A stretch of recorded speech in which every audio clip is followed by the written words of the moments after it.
बच्चों के पास phone calls जाते हैं, मैसेज जाते हैं।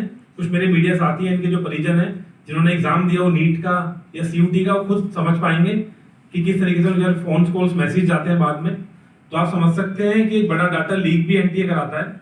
और जो ये एफआईआर हुई आप उसमें देखेंगे, उसमें ओएमआर शीट की बात हुई। जिन लोगों ने पैसे दिए गए उनसे बार बार जो रैकेट है, जो कोचिंग एकेडमी के लोग भी कई बार देखने को मिलते हैं, इसमें शामिल पाए जाते हैं। पहले पटना के अंदर भी गिरफ्तारियां हुई कि वो ओएमआर शीट को बदलने की बात करते हैं। तो सोचिए, जब ओएमआर शीट की सारी डिटेल उन माफियाओं के पास है जो पेपर लीक करवा रहे हैं, और नीट जैसे एग्जाम को आप सोचेंगे, मैं बात बार बार बोलता हूं, नीट कोई नॉर्मल एग्जाम नहीं है। नीट के एग्जाम के बाद देश के डॉक्टर बनते हैं, देश की जो हमारी हेल्थ इंफ्रास्ट्रक्चर है उसकी बैकबोन है।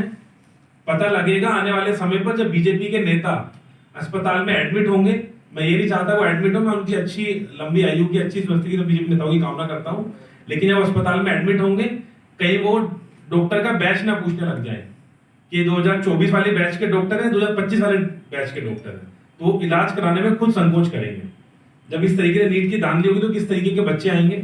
और जो बच्चे डिजर्विंग थे, जो बच्चे मेहनत कर एग्जाम देते हैं, उनको फिर बहुत दर्द महसूस होता है जब इस तरीके खबरें अखबार में छपती हैं कि इस बार भी जो नीट का एग्जाम हुआ वो बहुत बड़े शक के घेरे में गिरफ्तारियां हुई।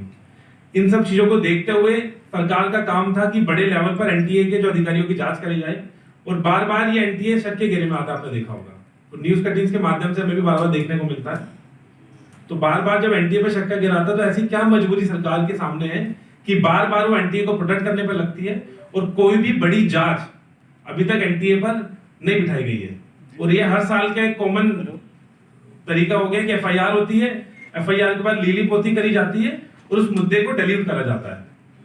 तो हमारा इमीडिएटली ये है कि एनटीए के बड़े लेवल पर जांच हो, वरना जिस तरीके से पहले भी हम लोगों ने एनटीए के बाद प्रदर्शन करा था, हम पे एफआईआर करी गई, एनटीए बार बार उस एफआईआर को परस्यू भी करता है कि इन पे और भी चार्जेस फ्रेम हो, तो हम डरने वाले नहीं है।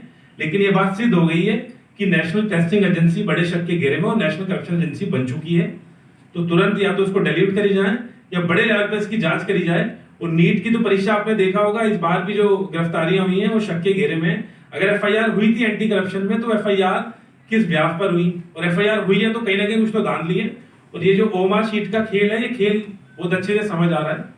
तो उसके बाद संक्षेप में हमारे जो प्रभारी है कन्हैया कुमार जी, वो भी अपनी बात रखेंगे। बात बहुत क्लियर है कि national testing agency corruption agency बन चुकी है। तुरंत बड़े लेवल पर इस पर कार्रवाई होनी चाहिए और जांच होनी चाहिए इनके जो अधिकारी होते हैं।